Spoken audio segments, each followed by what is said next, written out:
présentation.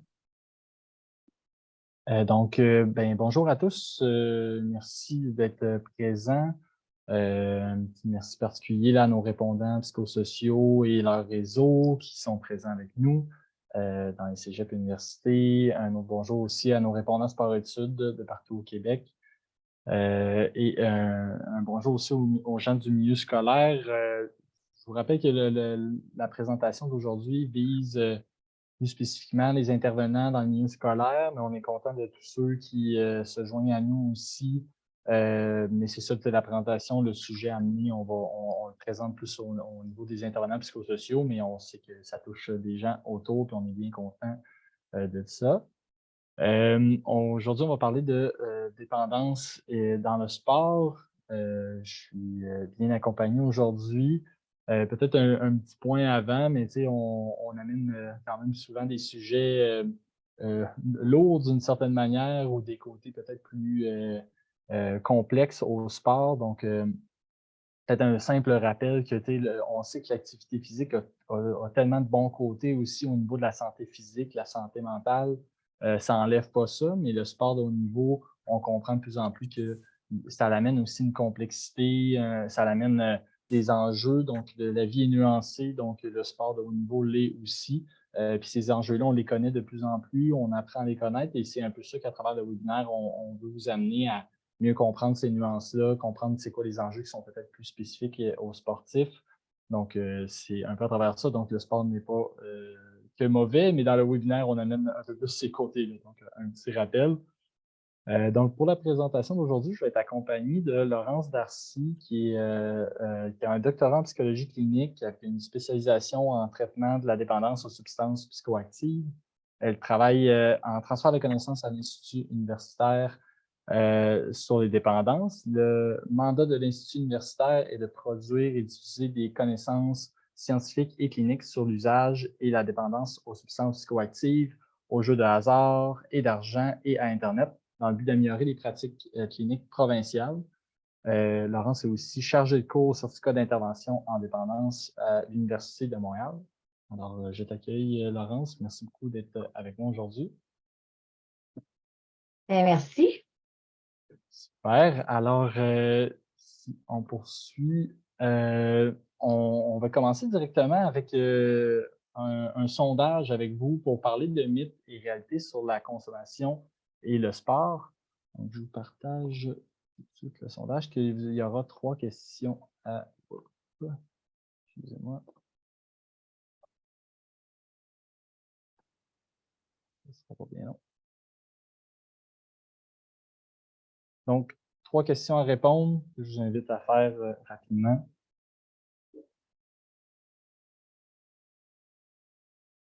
Est-ce que vous avez des questions devant vous? Oui, OK, je vois les réponses rentrer. Okay. Donc, la première question, qui est la raison première pour laquelle les athlètes consomment est afin d'améliorer leur performance sportive, vrai ou faux? La deuxième, les activités sportives ont un effet protecteur contre la consommation de nicotine et de drogues illicites, vrai ou faux? Et le dernier, vrai ou faux, généralement, les athlètes ne consomment pas ou peu d'alcool et de drogue.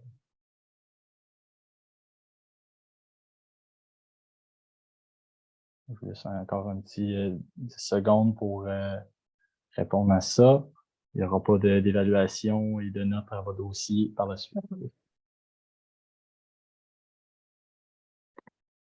Alors, je vous partage les résultats. Est-ce que vous voyez les résultats devant vous?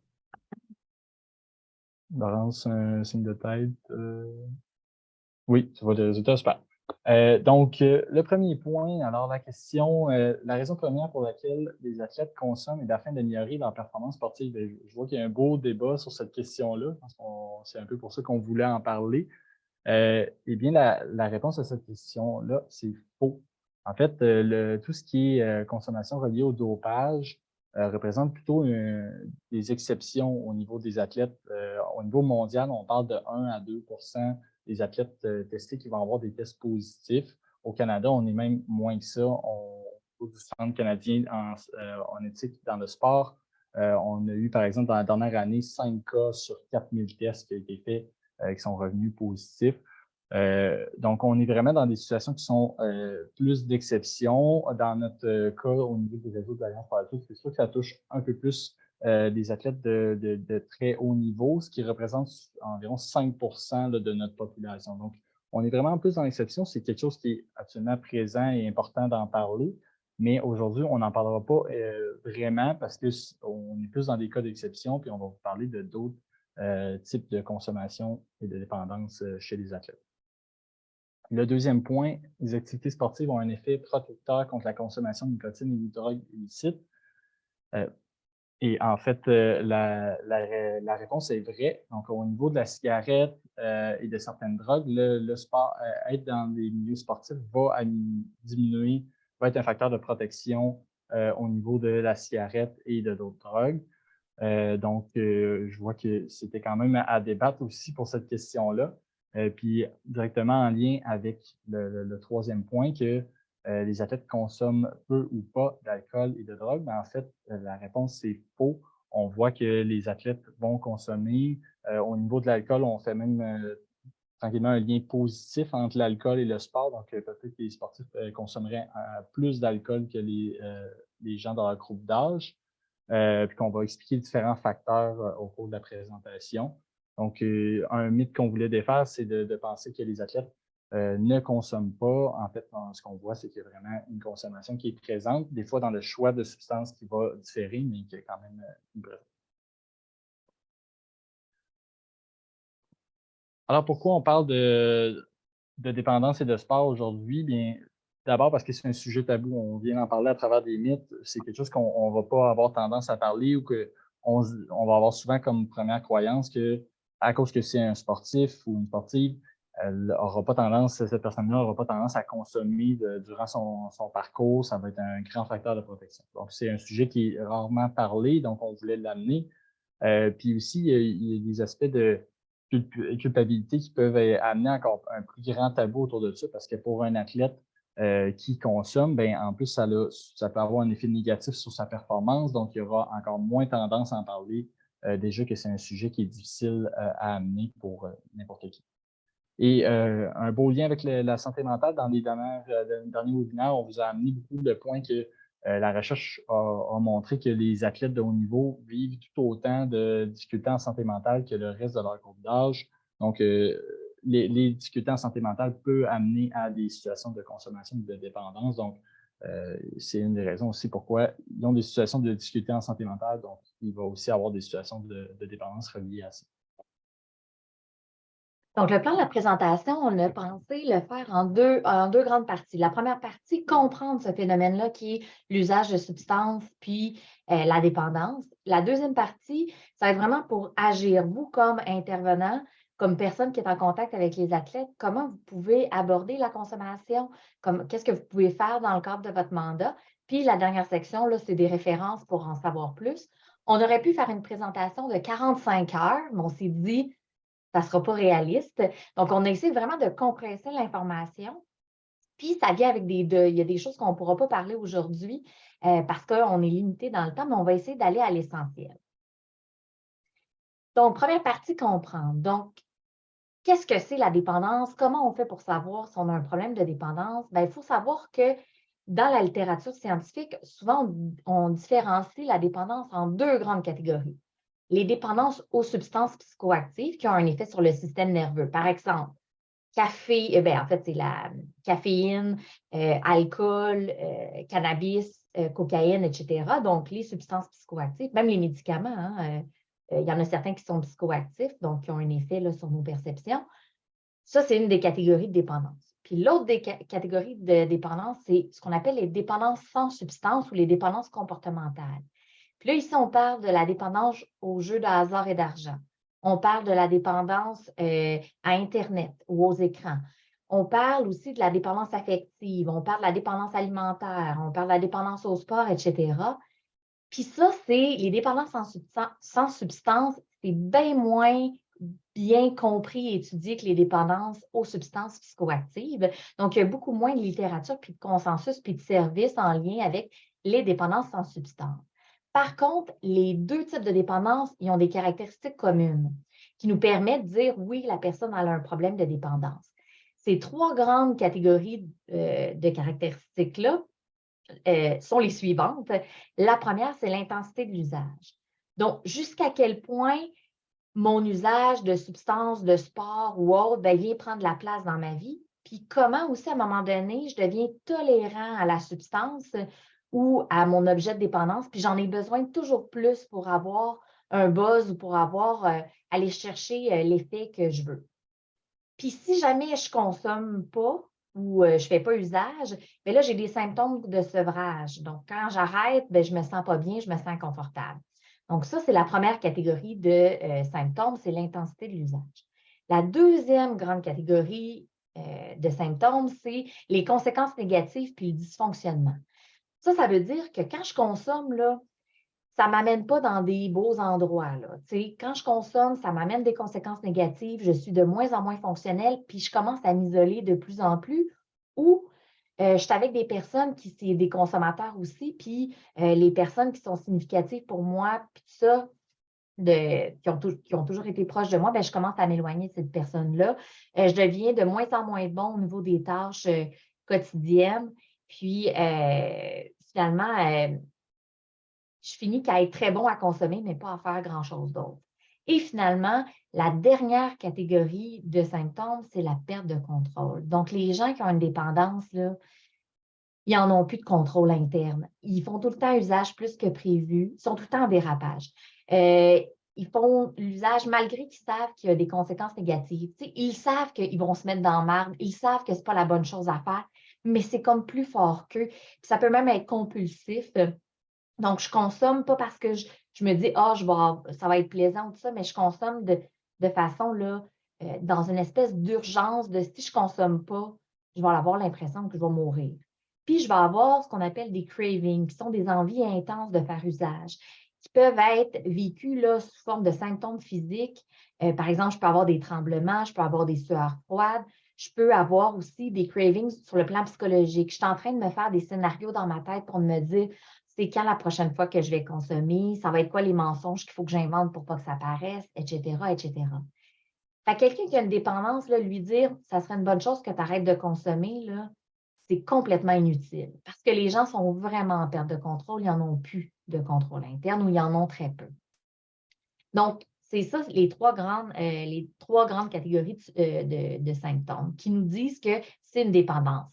Par contre, ce n'est pas quelque chose qui est dichotomique. Donc, on n'a pas une dépendance ou on n'en a pas. Ça se répartit sur un continuum qui va d'un usage qu'on dit à faible risque à un usage qui est plutôt à risque et à un usage qu'on dit qui est plus problématique. Fait que là, j'ai utilisé les couleurs des feux de circulation pour vous représenter ça. Puis quand on se retrouve dans un usage problématique, oui, on peut avoir une dépendance, mais aussi on peut avoir un trouble induit, par exemple une psychose toxique, qui est une altération du contact avec la réalité induite par une substance, ou je peux faire aussi des surdoses. Hein. Par exemple, chez les jeunes, chaque année au Québec, on a des comas éthyliques qui sont le résultat d'une surdose à l'alcool. Donc, même si je n'ai pas un problème de dépendance à l'alcool, je n'ai pas les trois grandes catégories de critères, bien, si je fais des surdoses, j'ai un usage aussi problématique.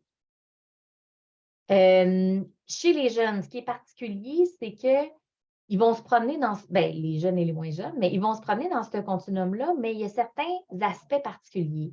Les aspects particuliers, je les ai mis dans le petit nuage gris. Première des choses, ils sont dans une phase où est-ce qu'ils vont faire des expérimentations, puis ça fait partie du développement normal d'un adolescent, d'un jeune adulte de faire des expérimentations. Puis souvent, ils ne connaissent pas très bien leurs limites. Hein, il faut qu'ils s'enfargent dans leurs limites pour réaliser qu'ils étaient là. Donc, ça va souvent faire des situations où est-ce qu'ils vont faire plus de surdoses que chez les adultes. L'autre chose, c'est que la consommation, des fois, va se faire sous forme de binge. Et ils vont faire des jeux de consommation. Donc, souvent, ils ne vont pas consommer pendant une longue période de temps, mais quand ils consomment, tassez-vous de là parce que là, ça dérape. Et finalement, les jeunes vont dire aussi que dans les motifs de consommation, le besoin d'appartenance, le besoin de faire partie d'un groupe, c'est super important. Puis le fait de consommer avec d'autres personnes, ça vient vraiment venir soutenir ce besoin-là d'appartenance. Donc, ça, c'est plus particulier. Ce qui fait en sorte que chez les jeunes et les jeunes adultes, souvent, on va demander à la personne dans nos questions de repérage, est-ce qu'elle a commencé à consommer seule? Ça peut être un indice chez l'adolescent qu'elle commence à peut-être développer un problème, ce qu'on ne va pas nécessairement faire chez l'adulte. Au niveau des statistiques des 17-25 ans, donc ce qu'on a fait, c'est qu'on a fait une méga grosse étude, sondage, dans plusieurs cégeps universités au Canada. Donc ça, c'est une enquête canadienne, là. Je pense que c'était à peu près 20 000 personnes qu'on a rejoint dans cette enquête-là. Puis on a mesuré avec des questions, c'était quoi la consommation de la dernière année. Et là, ici, pour vous donner un peu des chiffres, au niveau de l'alcool, 84,3 des jeunes qui ont de 17-25 ans qui ont répondu au sondage ont dit qu'ils avaient consommé de l'alcool dans la dernière année.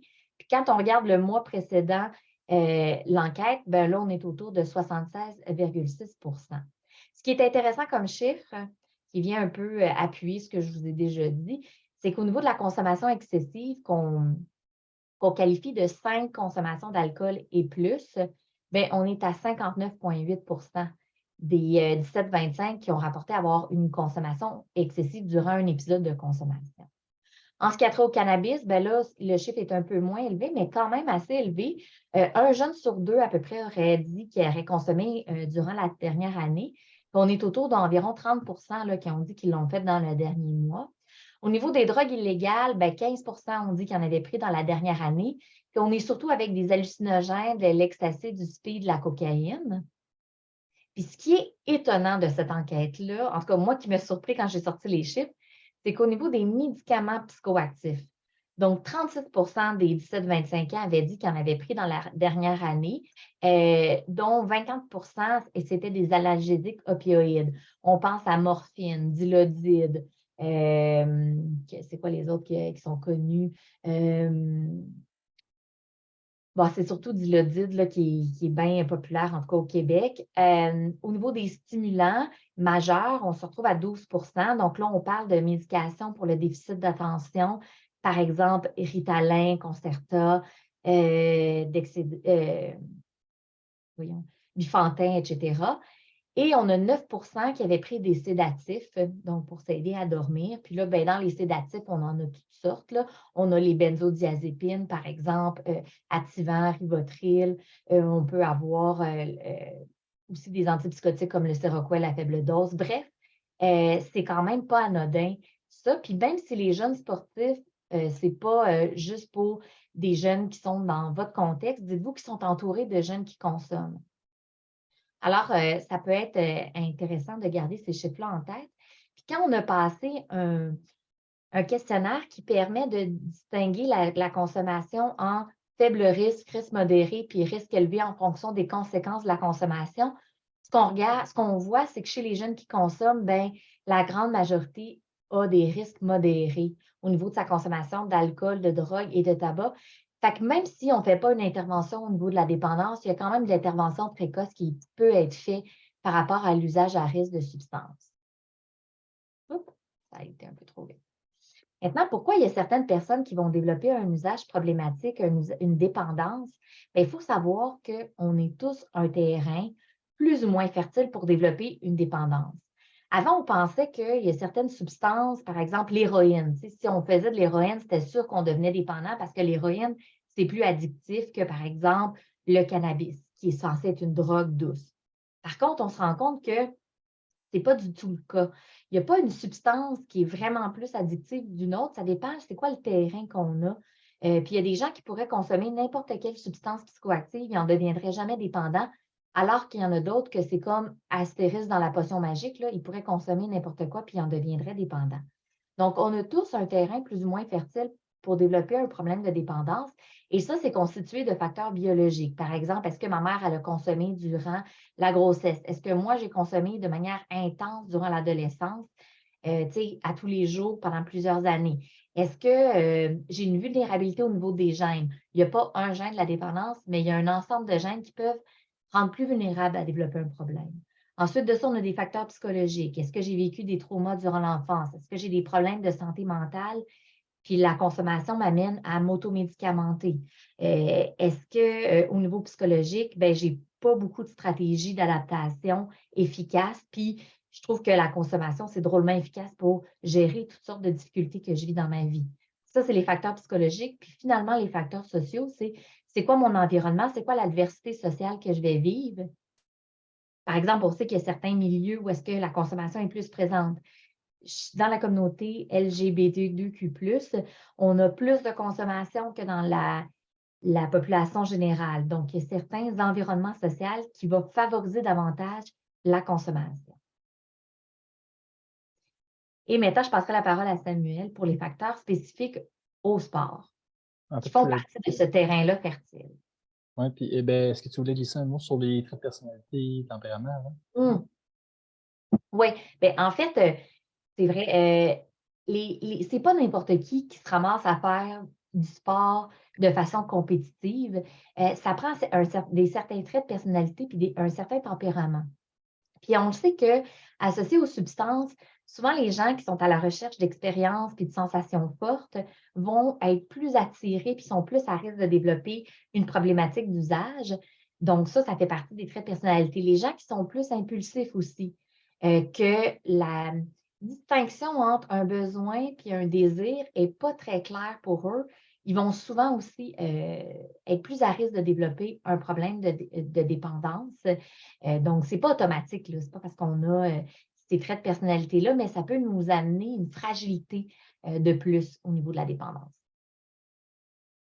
Super, merci. Puis, dans le fond, si je continue avec les facteurs qui sont vraiment plus reliés au sport, ben, il y a quelques recherches qui en parlent, qui ont pris le temps de se questionner sur ça. Au niveau de la demande physique, il y a différents éléments qu'on peut regarder. Entre autres, là, la gestion des douleurs, des blessures, parce que, un, sont plus à risque de vivre des situations de blessures et d'avoir des douleurs, mais aussi parce qu'il y a une espèce d'urgence qui vient avec cette gestion-là, parce que pour eux, on vient là, avec une blessure, on peut leur enlever une partie de leur identité, ils vont être en arrêt de travail d'une certaine manière, donc il y a une espèce d'urgence à revenir. Donc, si autour de la médication, il y a des choses qui peuvent aider, ben, des fois, il peut y avoir un peu moins d'esprit critique sur est-ce que c'est la meilleure chose pour moi ou non. Il y a un peu plus une action qui est prise tout de suite, puis faut qu'on guérisse le plus vite possible. Au niveau de l'insomnie, c'est quelque chose qu'on voit au niveau du sommeil dans les sports de haut niveau. Des fois relié à cause que les entraînements peuvent être en soirée, des matchs en fin de journée. Donc là, on va avoir de la difficulté à dormir par la suite. Des fois, on a un entraînement le lendemain ou un autre match le lendemain. Donc, on a besoin de dormir absolument. Donc, on va vers la consommation de somnifères pour régler ce problème-là. Puis, des fois, ça peut les initier à utiliser ces produits-là à ce moment-là. Au niveau des sports de contact, ce qu'on ressortait, c'était euh, des fois des situations que la personne avait un inconfort avec le fait de devoir frapper, utiliser la violence dans son sport. Donc, il va utiliser la consommation soit avant parce on voit ces moments-là venir, donc on a de la misère à gérer. On voit aussi des gens qui vont consommer pendant la pratique de leur sport pour arriver à frapper ou des choses comme ça. Puis, il y a aussi la culpabilité qui peut venir si on blesse un autre joueur, donc ensuite devoir vivre avec ça, on a peut-être créé une blessure long terme à une personne. Donc, ces situations-là peuvent amener à de la consommation. Au niveau des attentes de performance, bien, elle vient de toutes sortes de manières. Des fois, ça peut être de l'externe. On est dans des milieux qu'il va y avoir beaucoup d'attentes envers eux. Des fois, les programmes sportifs sont basés sur leurs résultats. Donc, ça peut amener énormément de pression. Il y a aussi une pression personnelle que les athlètes peuvent s'amener. On a quand même beaucoup de nos étudiants athlètes qui sont aussi performants dans le sport, mais aussi à l'école. Donc, une certaine pression qui vient avec ça. Puis, dans l'absence de capacité alternative à gérer ce stress-là, cette anxiété, bien, ça peut les amener à utiliser la consommation comme stratégie d'adaptation. Au niveau des différences d'âge dans les groupes, ce qu'on nommait à cet endroit-là, c'est que dans le sport, surtout dans les sports d'équipe, des fois, il y a une réalité que le plus vieux coéquipier, ou même dans les sports individuels, en fait, là, le plus vieux coéquipier peut avoir 5 ans, 6 ans, 7 ans plus vieux que l'autre. Et là, des fois, les vétérans vont peut-être être plus loin dans leur consommation et initient les plus jeunes à ce moment-là à des nouvelles types de drogues et des choses comme ça. La culture du binge que Laurence a mentionné un peu plus tôt chez les jeunes qui est présente, ben, c'est assez répertorié que dans le sport, c'est une culture qui est très forte. On a beaucoup cette idée-là de célébration où on va peut-être arrêter de consommer pendant un certain temps. Et là, on a une fenêtre très courte pour consommer. Donc là, on va aller en très grande quantité consommer et profiter un peu de ce moment-là pour fêter. Et aussi toute cette espèce de culture-là dans le sport de la célébration que dans certaines recherches, on répertoriait des fois dans les entraîneurs, après une victoire, va amener des caisses de bière dans l'autobus pour fêter. On le voit aussi avec le champagne après la victoire de la F1. Et un peu toutes les raisons sont bonnes pour célébrer. Là. Celui qui vit la défaite, on va lui offrir un verre pour se remettre de sa défaite. Celui qui gagne, on va fêter autour d'une bouteille de champagne. Donc, il y a une certaine culture au niveau de la consommation, surtout de l'alcool dans le sport et beaucoup dans une culture de binge.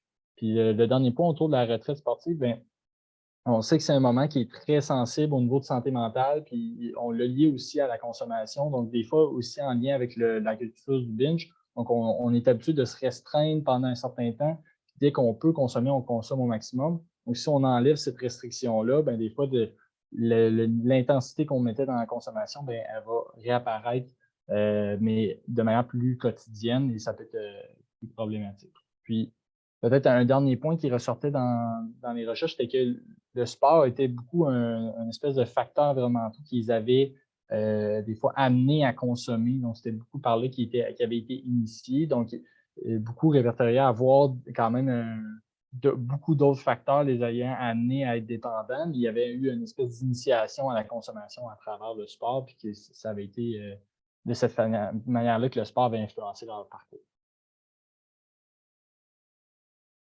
Donc, on irait maintenant qu'on vous a dressé le portrait un peu de ce que c'est tout ça. On serait à la partie maintenant, qu'est-ce qu'on peut faire par rapport à ça? Puis là, j'ai essayé de mettre vraiment des trucs pratico-pratiques, puis de sortir un peu de la théorie, puis de vous parler un peu plus de qu'est-ce qu'on fait en clinique.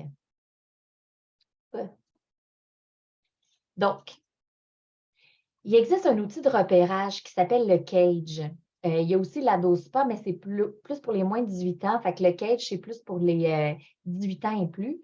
C'est un outil qui nous permet de savoir si ça vaudrait la peine d'investiguer davantage si j'ai un problème de consommation, puis c'est quoi le degré là, de problème de consommation que je peux avoir. Ce n'est pas un outil diagnostique. Ça ne permet pas de dire oui, tu as un problème ou pas.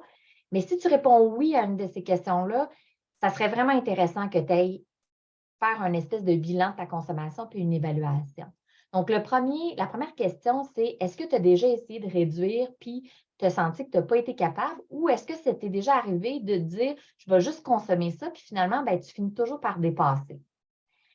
Ensuite de ça, le A, c'est pour Arnold, c'est est-ce que ton entourage t'a déjà fait des commentaires par rapport à ta consommation?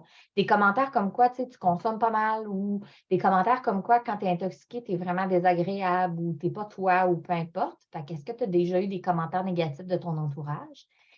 Le G pour guilt, c'est est-ce que tu as l'impression que des fois, ça t'arrive de dépasser tes limites puis que tu as des regrets ou tu te sens coupable? Après un épisode de consommation en disant j'aurais pas dû faire ça, puis tout ça. Et finalement, le E, eye open, c'est quoi? Est-ce que c'est la première chose à laquelle tu penses quand tu te lèves le matin ou c'est la première chose que tu fais le matin de consommer? Donc, si on répond oui à au moins une de ces questions-là, ça vaudrait la peine d'aller faire une évaluation. Donc, pour faire une évaluation, il existe des outils. Vous pouvez référer la personne à Drogue, Aide et Références, qui sont pour l'alcool, les drogues et les médicaments. C'est gratuit, confidentiel, 24 heures sur 24, 7 jours sur 7.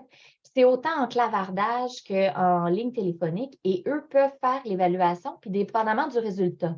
Dépendamment si j'ai une consommation à risque, là, je suis dans le jaune, ou si j'ai une consommation qui est dans le rouge, bien, Drogue, Aide et Références vont orienter la personne vers le bon niveau de service. En fait, il existe différentes structures d'aide selon le degré de sévérité. Donc, pour l'usage qui est plus à risque des substances, on a des programmes en CLSC qui aident la personne à reprendre du pouvoir sur sa consommation. Il y a le programme Mes choix alcool, Mes choix cannabis, Mes choix toutes substances, qui est habituellement offert en CLSC. Il y a les services d'aide aux étudiants qui peuvent offrir des fois un soutien plus spécifique à ça, des suivis psychosociaux spécialisés au niveau de l'usage à risque et l'intervention précoce. Il y a des ateliers de groupe, par exemple, à Montérégie, il y a un super programme qui s'appelle À deux doigts de ta limite, qui va être exporté aussi à Montréal et dans d'autres régions du Québec. Il y a aussi de l'auto-soin virtuel. Par exemple, pour les jeunes qui consomment le cannabis, là, il y a une application qui s'appelle CannaCoach qui vient de sortir, qui est nouvelle, qui est pour justement aider les jeunes à développer une relation plus saine avec le cannabis, selon eux, là, selon leur perspective, puis à réduire les méfaits associés à leur consommation. Mais je vous ai tout mis là, sur le PowerPoint que vous allez recevoir. Il y a des hyperliens là, pour le compteur de sobriété, stop alcool, tout ça, là, CannaCoach. Vous avez juste à cliquer là-dessus, puis vous allez y avoir accès. Ensuite de ça, quand la personne a le plus ce qu'on appelle un usage problématique, une dépendance, ou elle fait beaucoup de surdose, ou elle a des troubles induits, bien là, à ce moment-là, des fois, ça prend un peu plus une expertise là, pour venir l'aider pointue. Donc, il y a des thérapies qui sont offertes en centre de réadaptation en dépendance, donc les CRD. Il y en a dans chaque région administrative du Québec. Les services sont gratuits, c'est financé par, ça fait partie du réseau de la santé et des services sociaux. Puis, toutes sortes de services. Il peut y avoir des services de désintox, des services en externe, des services en interne. Il peut y avoir des groupes, des choses comme ça. Il y a des ressources d'hébergement en dépendance qu'on appelle aussi des maisons de thérapie. Par exemple, Jean Lapointe en est une très connue, les maisons Pélado. Donc, ça, il y a des frais associés aux ressources d'hébergement en dépendance habituellement. Puis, il y a des séjours là, avec une thérapie, qui peuvent aller de 21 jours à 6 mois. Ensuite de ça, il y a des programmes de désintoxication interne et externe en milieu hospitalier. Et il y a bien sûr ce qu'on connaît comme, parce qu'on en entend beaucoup parler dans la société, là, les meetings AA, NA, CA. NA, c'est pour narcotiques anonymes, CA, c'est pour cocaïnomane anonyme. Il faut savoir que les meetings, puis l'approche AA, NA, CA et tout ce qui finit en A, c'est très spirituel. Hein? Fait qu'il faut croire en une puissance supérieure. C'est des étapes de croissance personnelle parce que pour eux, la dépendance, c'est une maladie qui est spirituelle, physique, psychologique, corporelle et tout ça. Donc, ça ne convient pas à tout le monde, là, je tiens à vous le dire. Puis, il y a des gens qui adorent ça. Fait qu'il faut vraiment... puis, c'est l'abstinence uniquement. Là, fait que, en tout cas, on ne peut pas référer automatiquement à ça. Il faut connaître un peu ça pour savoir si c'est bon de référer à ces endroits-là. Maintenant, quand on demande aux athlètes, qu'est-ce qui fait que vous consommez de l'alcool, des drogues ou des médicaments, bien, souvent, ils vont nous sortir une série de raisons. Ça peut être pour relâcher la pression de performer. Ça peut être pour se récompenser, souligner un succès, se consoler d'un échec, socialiser, s'intégrer à un groupe, composer avec la douleur, les blessures. Puis la douleur, elle peut être aussi psychologique, améliorer le sommeil, gérer le stress, l'anxiété, perdre ou prendre du poids, composer avec l'arrêt du sport qui peut être causé par des blessures ou une fin de carrière. Puis tout ça, là, c'est des besoins psychologiques normaux. Tout être humain a besoin, une fois de temps en temps, de relâcher la pression. Tout être humain qui se retrouverait dans leur situation aurait besoin de se consoler d'un échec. Ce n'est pas de répondre à ces besoins-là par les substances qui est le problème. Le problème, c'est quand ces besoins-là, psychologiques fondamentaux, sont répondus que par la substance. Fait qu'imaginez, là, si là, j'ai cette relation-là d'exclusivité, là, que c'est juste la substance qui est capable de m'aider à me consoler d'un échec, là, bien, je suis un peu dans la merde. Parce que si j'enlève la substance, bien, tous ces besoins-là peuvent être carencés, puis là, je ne suis vraiment pas bien. Donc, en thérapie, là, une des choses, on fait beaucoup de choses, mais une des choses qu'on tente de faire, c'est d'aider la personne à identifier c'est quoi les motifs de sa consommation, puis est-ce qu'elle aurait d'autres stratégies pour être capable de répondre à ce besoin-là? Comment elle peut se consoler d'un échec, par exemple, différemment qu'à travers la consommation? Comment elle peut socialiser puis s'intégrer à un groupe autrement qu'en consommant? Donc, ça, c'est des choses qu'on va travailler avec la personne. Mais ce qui est particulier quand on travaille en dépendance, c'est que c'est un peu comme si les personnes qui consultent sont des petits minous pognés dans des arbres. OK? L'arbre pour le petit chat, là, c'est à la fois son problème et sa solution.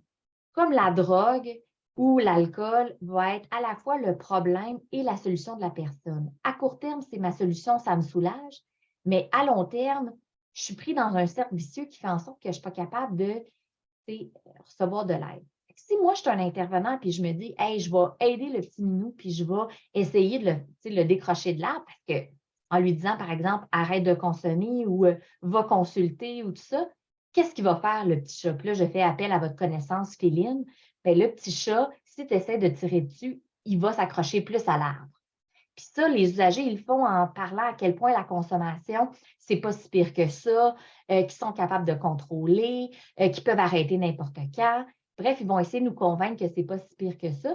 Puis si on continue à tirer et à insister, qu'est-ce qu'il fait? Le petit chat, il finit par te griffer comme intervenant. Fait qu'il finit par arrêter de te parler.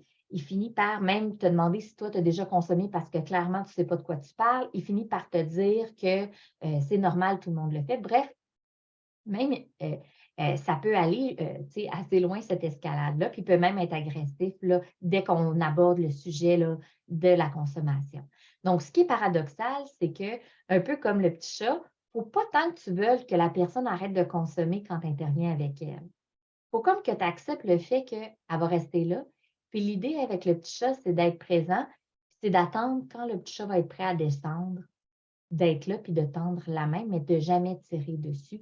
Et ça, il y avait une intervenante qui me disait, il faut tout le temps que tu sois un poil en arrière de la personne. Il faut vraiment qu'au niveau du rythme, là, soit tout le temps, toi, ses freins. Tu sais, la personne te dit, ah, je veux rentrer en détox, il ne faut pas que tu dises, ah oui, justement, j'ai un rendez-vous pour toi, là, vraiment très proche. Il faut que tu dises, ah oui, qu'est-ce qui fait que tu veux rentrer en détox, que c'est important pour toi, puis tout ça. Puis c'est quand que toi, tu devrais rentrer en détox.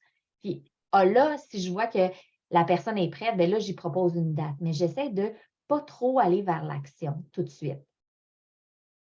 Il faut savoir aussi que quand on intervient puis on traite une problématique de dépendance, là, la dépendance, c'est la consommation, c'est la pointe de l'iceberg. C'est un baromètre pour me dire jusqu'à quel point la personne elle va bien ou pas bien, mais on ne traite pas juste la consommation. Parce que si on enlève la consommation, on crée un grand vide, puis un grand inconfort dans la vie de la personne. Fait que nous, il faut qu'on travaille avec l'ensemble de l'iceberg. Fait que souvent, on va travailler sur la consommation, mais plein d'autres éléments de la santé mentale de la personne. Puis, on va travailler à découvrir qu'est-ce qui se cache en dessous de la consommation. Donc, vous, comme intervenant, c'est quoi les attitudes qui sont défavorables et favorables? Puis, c'est sûr que des fois, on a des attitudes défavorables, puis on ne fait pas exprès, là. On veut aider la personne, puis finalement, on est maladroit. Là, je remarque que dans le transfert du PowerPoint, mes petits picots ici ne sont pas bien alignés. Là, fait que les deux ne pas faire là, sont en haut, puis lui, il va en bas. Là. Donc, on évite d'imposer son point de vue. On évite de dire à l'autre qu'est-ce qu'il devrait faire. On évite de donner des conseils non sollicités, puis voir l'arrêt de la consommation comme la solution miracle à tous les problèmes. Puis ce qu'on fait, c'est qu'on valorise l'expertise de la personne, son autonomie, puis on part toujours de son point de vue. Fait qu'au lieu de dire la première étape pour aller mieux, ça serait d'arrêter de boire, qui d'ailleurs est vraiment pas une bonne idée, là. C'est vraiment déconseillé de dire aux personnes d'arrêter de boire de façon drastique. Ils sont mieux d'y aller de façon décroissante ou d'avoir un encadrement médical ou une désintox quand ils sont des grands consommateurs d'alcool. Bref, ce qu'on propose à l'avantage de dire, c'est de demander à la personne, c'est quoi qui est le plus difficile pour toi dans cette situation? Comment est-ce que tu aimerais que je te soutienne? En quoi ta consommation, tu as l'impression qu'elle te nuit actuellement? C'est plus, on y va vraiment selon la perspective de la personne, puis c'est comme ça qu'on aide l'autre. On évite aussi de faire la morale ou d'être culpabilisant, puis des fois, on ne s'en rend pas compte parce qu'on est plein de bonnes intentions, puis on dit à la personne, par exemple, tu n'arrêtes pas de consommer, tu ne feras pas l'équipe ou tu ne pourras pas, mettons, gagner à telle compétition ou tu ne mets pas toutes les chances de ton côté. Par contre, la personne, elle se sent jugée quand on lui dit ça.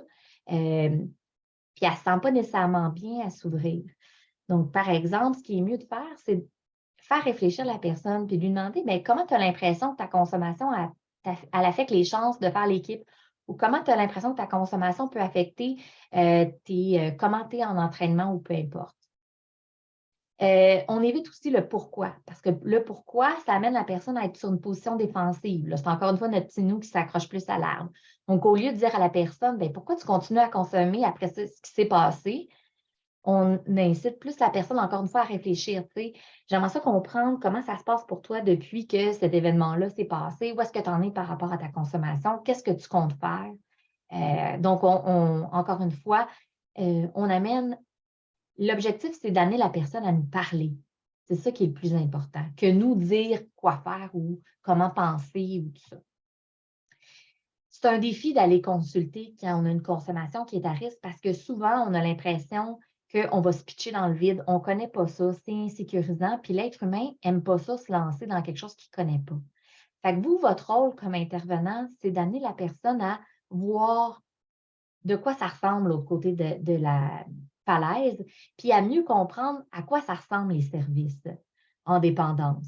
Donc, un des mythes, c'est qu'on pense souvent que quand on va consulter, bien, il faut qu'on arrête de consommer, c'est sûr, mais pas nécessairement. On peut avoir toutes sortes d'objectifs quand on va consulter en dépendance, puis ça peut être juste de moi, là, je ne veux pas apporter aucun changement à mon usage, mais actuellement, là, j'ai besoin de parler de ma détresse à quelqu'un. Là, je ne peux plus porter cette espèce de secret-là à l'intérieur de moi. C'est en train de me ronger de l'intérieur. Il faut que j'en parle à quelqu'un. Des fois, c'est, ben, j'aimerais ça avoir l'aide de quelqu'un là, pour prendre du recul puis mieux réfléchir à qu'est-ce que je veux faire par rapport à mon usage de substances. Qu'est-ce qui serait bon pour moi puis quel changement je veux apporter. Des fois, c'est, ben, j'aimerais ça faire un usage qui est plus sécuritaire ou qui est moins nuisible pour moi. Puis des fois, les gens ils disent, ben moi, j'aimerais ça réduire, mais je ne suis pas prête à arrêter. Mais j'aimerais ça réduire ou pas consommer dans certains contextes. Puis certaines personnes, c'est, ben là, je suis écœurée, je veux être abstinente, c'est ça que je veux, puis je veux être soutenue là-dedans. Puis nous, on va vraiment accompagner la personne selon ses objectifs et ses besoins, mais ça, c'est méconnu. Puis vous avez un rôle de dire à la personne que aller consulter, ça ne veut pas dire de devoir arrêter. Maintenant, quand la personne est ambivalente à consulter ou à changer, puis ça, on le reconnaît beaucoup dans le discours, quand la personne elle va dire oui, mais. Tu sais, on sent qu'il y a une journée, là, est dans l'urgence d'arrêter de consommer, là, puis l'autre journée d'après, là, c'est pas si pire que ça. Donc, les trucs pour faire grandir la motivation, là, les deux moteurs de la motivation, là, c'est l'importance de changer, puis la capacité à changer ou à consulter. Fait que comment on fait émerger l'importance? Là, je vous ai mis des exemples de questions. Qu'est-ce qui pourrait arriver si tu continues dans cette voie-là? Si jamais tu fais des démarches pour consulter, ça serait quoi les bonnes choses qui pourraient découler de tout ça? Qu'est-ce que tu penses que ça pourrait t'apporter de bien, c'est ça, de consulter? Puis en quoi tu as l'impression qu'actuellement ta consommation est nuisible? Puis comment ça pourrait évoluer avec le temps? On peut aussi amener à faire évoquer sur la capacité de changer en demandant à la personne, ça serait quoi le premier petit pas que tu te sens capable de faire? Comment moi, je pourrais te soutenir dans ce premier petit pas-là? Peut-être que le premier petit pas, ça serait juste d'aller voir les sites Internet des ressources. Le site Internet de Drogue, Aide et Référence, peut-être que le premier petit pas, c'est juste d'aller le voir. C'est juste ça que je me sens capable de faire actuellement. Peut-être que le premier petit pas, ça serait que j'appelle une ressource quand je suis dans le bureau avec toi. Peut-être que le premier petit pas, par rapport à ma capacité de changer, ça serait de ne pas consommer le matin. Donc, ça peut prendre différentes formes, cette question-là. Sur quoi tu as du pouvoir dans cette situation-là? Souvent, les gens, ils ont de la misère à départager ça sur quoi j'ai du pouvoir, puis ça sur quoi j'en ai pas. Donc, il faut des fois accepter ce sur quoi j'en ai pas, puis prendre du pouvoir sur ce sur quoi j'en ai. Donc, c'est des réflexions qu'on peut amener à la personne. Quand la personne, là, elle ne voit pas qu'elle a le problème, ça, là, c'est souvent une question qui m'est tout le temps posée. Là. La personne est en déni. Là. Tout le monde autour d'elle est conscient qu'elle a un problème, mais elle ne veut pas le voir. Qu'est-ce que je peux faire dans ce temps-là? Puis là, je vous ai mis une image. L'image, c'est l'image d'un mur. La personne, là, quand elle croit qu'elle n'a pas de problème, là, il y a une certaine rigidité dans ses croyances et dans sa façon de voir les choses. Ce n'est pas pour rien qu'elle a cette rigidité-là. Ça a souvent une fonction sur le plan psychologique de la sécuriser. Donc, comment je peux faire avec un mur pour essayer de le démolir? Bien, ce n'est pas en faisant dessus ou en essayant de le pousser, je risque de moi m'épuiser. Ce que je peux faire, c'est créer des petites failles. Donc, comment on fait ça? Bien, on sème le doute. Mais pour semer le doute, puis créer la faille au bon endroit, il faut d'abord comprendre l'autre à travers sa perspective. Puis là, on peut s'intéresser au motif puis à la fonction de la consommation. Qu'est-ce qui fait que tu consommes? Qu'est-ce que ça t'apporte?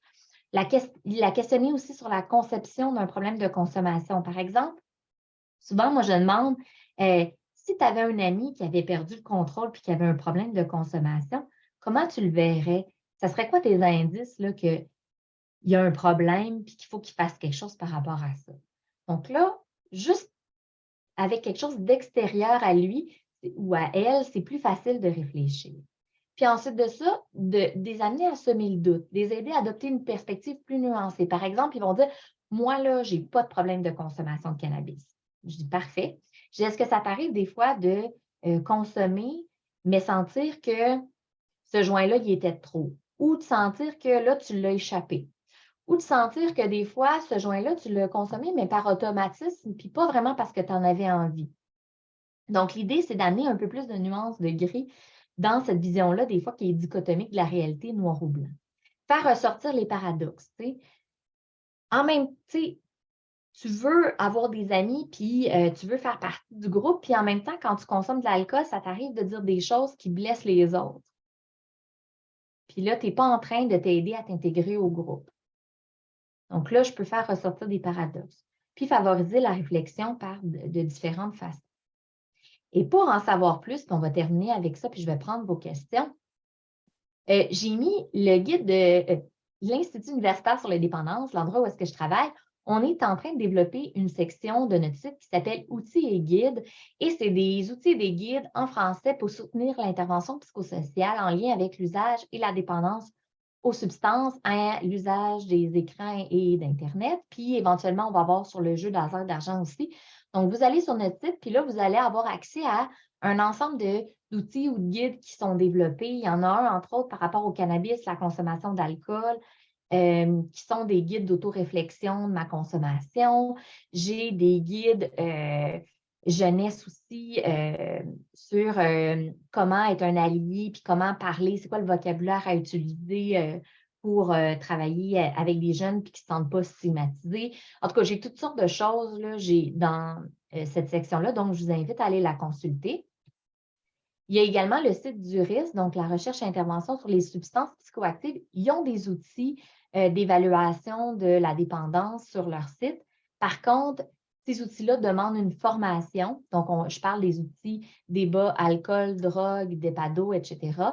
Puis actuellement, les outils vont avoir il va y avoir une mise à jour, là, fait que il n'y a pas de formation vraiment disponible actuellement, mais je dirais qu'éventuellement, d'ici un an, il devrait y avoir de la formation qui est donnée pour faire des outils de repérage et de détection pour, entre autres, être capable d'évaluer est-ce que mon jeune y est à jaune, orange, rouge, vert sur le continuum de l'usage à risque. Et finalement, il y a des écrits scientifiques qu'on vous a mis qui peuvent être intéressants pour vous. Donc, je n'en parlerai pas là. Puis, ce qui est important de retenir, c'est que les étudiants athlètes, ils peuvent avoir une consommation à risque ou problématique, que vous pouvez jouer un rôle dans le repérage puis l'orientation vers les services d'aide. Des fois, vous êtes les premières personnes à qui ils vont se confier ou vous allez être les premiers témoins de certains comportements ou de choses qui sont particuliers puis qui vous amènent à peut-être les questionner. Puis c'est sûr que l'empathie, la qualité de présence puis le respect du rythme, c'est des clés à l'intervention, là, mais tu sais, je ne réinvente pas la roue en vous disant ça. C'est une évidence, mais souvent, on l'oublie. Donc, de se ramener à ça, là, c'est important. Et je partirai maintenant avec les questions. Merci beaucoup, Laurence, pour la présentation. On a une question dans le chat. Si vous avez des questions, vous pouvez lever la main ou les écrire dans le chat. On va les reprendre. On n'a pas énormément de temps, mais on va prendre ce qu'on peut. Puis, je crois que Laurence mentionnait que si vous avez un peu de temps, après, on peut rester pour répondre à vos questions aussi. Donc, pendant la Commencer question... avec la question de Oui, Victor. Donc, est-ce exact. que c'est mieux d'évoquer, des amener à évoquer des solutions ou des pistes à court ou plutôt à long terme? Je dirais, ça dépend. Quand ils sont vraiment en perte de contrôle de la consommation, là, on va essayer de faire un 24 heures à la fois. Puis quand ils sont vraiment, en fait, en dépendance, souvent, on classe nos interventions en 4 grandes catégories, là. Disons que la première catégorie, je ne vous en parlerai pas, là, mais souvent, on se pose la question, est-ce que la personne actuellement, là, elle aurait besoin de stabilisation, là? Actuellement, là, il faut juste arrêter l'hémorragie pour qu'elle arrête de perdre les choses autour d'elle. Si elle est en stabilisation, on est dans le court terme. Si elle est en phase plus d'amélioration, donc là, elle veut tu sais, est déjà stabilisée, mais elle veut acquérir des nouvelles compétences pour mieux composer avec son usage ou elle veut changer les comportements, là, on peut regarder des solutions à court, moyen puis long terme avec elle. Puis des fois, elle est en maintien. Elle a déjà appliqué des stratégies, tout ça. Le défi, c'est de les appliquer même dans des situations à risque, puis même quand je ne me rappelle plus déjà pourquoi j'avais arrêté de consommer ou pourquoi j'avais modifié mes habitudes de consommation. Donc, je dirais que ça dépend où est-ce qu'elle se situe dans son cheminement. Fait que c'est l'ensemble de ses réponses, mais vraiment quand elle a besoin d'être stabilisée parce qu'elle est en perte de contrôle, on est vraiment dans le court terme. Puis, on privilégie des interventions plus courtes, mais plus souvent que des longues interventions. Par exemple, je suis avec quelqu'un là, tu sais, qui vraiment consomme de la cocaïne et de l'alcool à tous les jours. Avec cette personne-là, je vais préférer faire des rencontres de 15 minutes téléphoniques à tous les jours que de la rencontrer 1 heure une fois par semaine. Parce que là, je veux l'amener à développer des stratégies pour qu'elle mange, pour qu'elle se nourrisse, pour qu'elle se stabilise, puis qu'on trouve des solutions pour faire un arrêt d'agir. Avec des gens qui ne sont pas dans cette urgence-là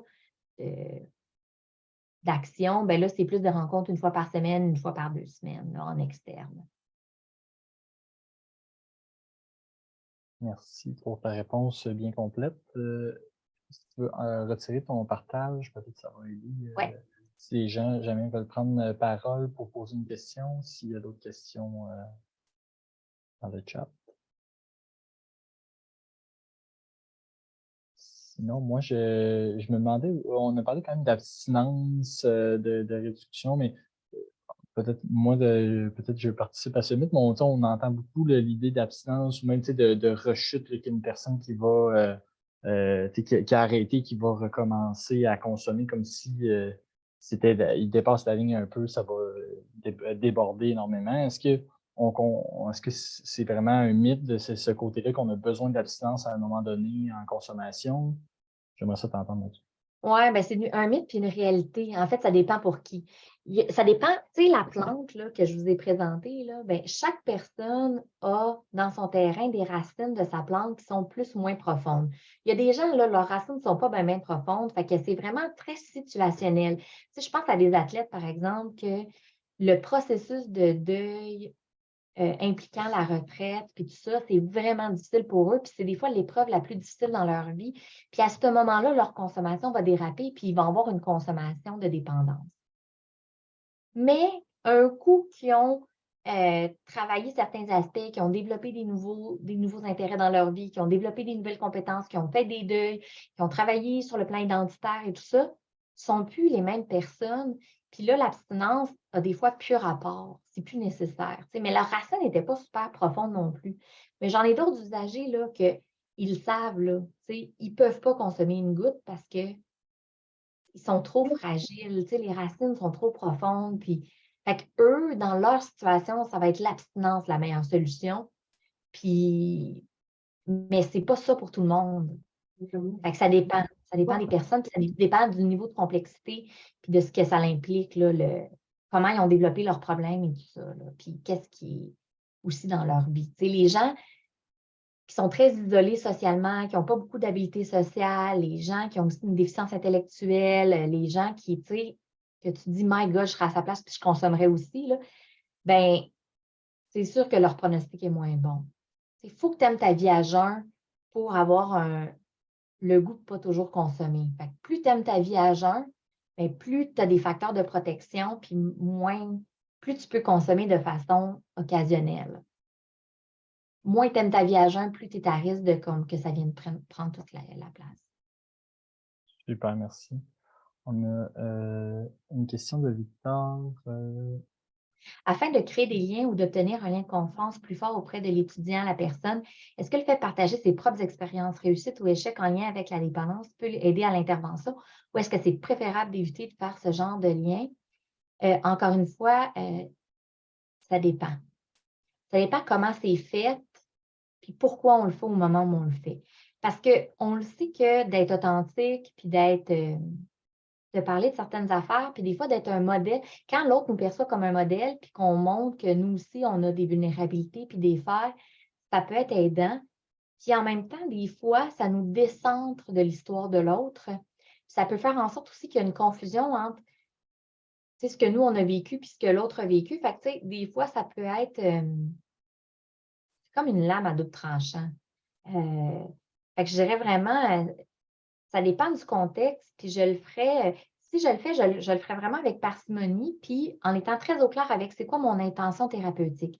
Est-ce que mon intention thérapeutique, c'est de venir normaliser quelque chose ou est-ce que mon intention thérapeutique, c'est de venir amener l'autre à porter attention à quelque chose qu'il n'avait peut-être pas vu ou à la façon de le voir différemment?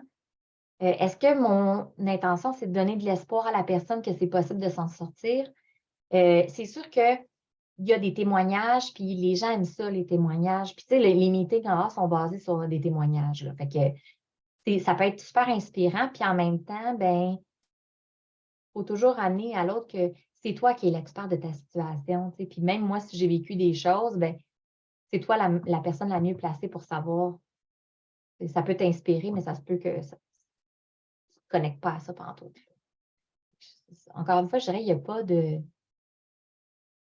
de truc unique. Si par contre, moi, je pense que pour créer un lien de confiance plus fort avec la personne, c'est important que quand aussi la personne nous parle, au lieu de dire je comprends, de dire qu'est-ce que vous comprenez. Tu sais, par exemple, la personne vous dit hey, je trouve ça vraiment rough euh, de m'intégrer à un groupe. Puis là, vous faites un reflet de type ça peut être vraiment intimidant, tu sais, d'être avec des personnes qu'on ne connaît pas.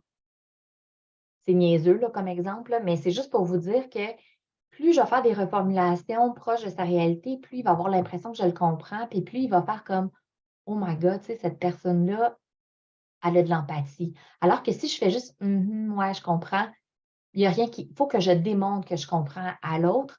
Puis des fois aussi, il y a des confidences avec des personnes plus réfractaires, plus méfiantes, qui sont plus faciles, pas dans un contexte de rencontre dans un bureau. Fait que des fois, quand on voit que ça bloque là, dans le bureau puis que c'est pas facile, là, moi, j'aime ça puis j'avais une de mes collègues qui faisait ça, des rencontres marchées.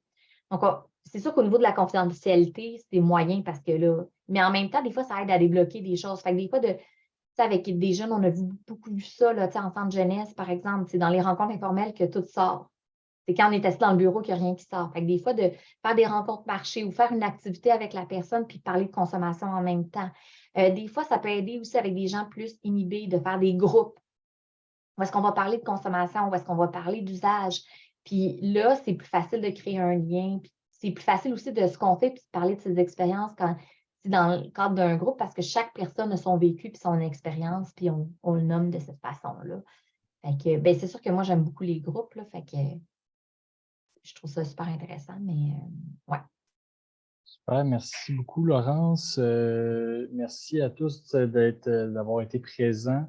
Donc, comme on dit, là, on va vous envoyer le lien d'enregistrement si jamais vous avez manqué le début, la présentation aussi. Puis, je vais aussi vous envoyer du même coup un sondage. C'est la deuxième année scolaire là, qui se termine pour la série webinaire. Donc, on aimerait savoir votre avis sur ce que vous avez aimé, moins aimé, mais aussi qu'est-ce que peut-être vous aimeriez dans le futur. Donc, puis on s'adapte vraiment à vos réponses. Donc, je vous invite à vraiment répondre au sondage. Un grand merci à toi, Laurence, et à l'Institut universitaire sur les dépendances d'avoir partagé les connaissances sur ce sujet-là. Merci, un petit clin d'œil à Jacinthe là, qui aidait en arrière avec tout ce qui était le Zoom. Et bien, je vous dis à la prochaine. On devrait avoir la prochaine webinaire au mois de septembre. On est encore dans les réflexions sur qu'est-ce qu'on va vous présenter, mais on vous revient vite avec l'invitation. Passez une belle fin de journée. Merci.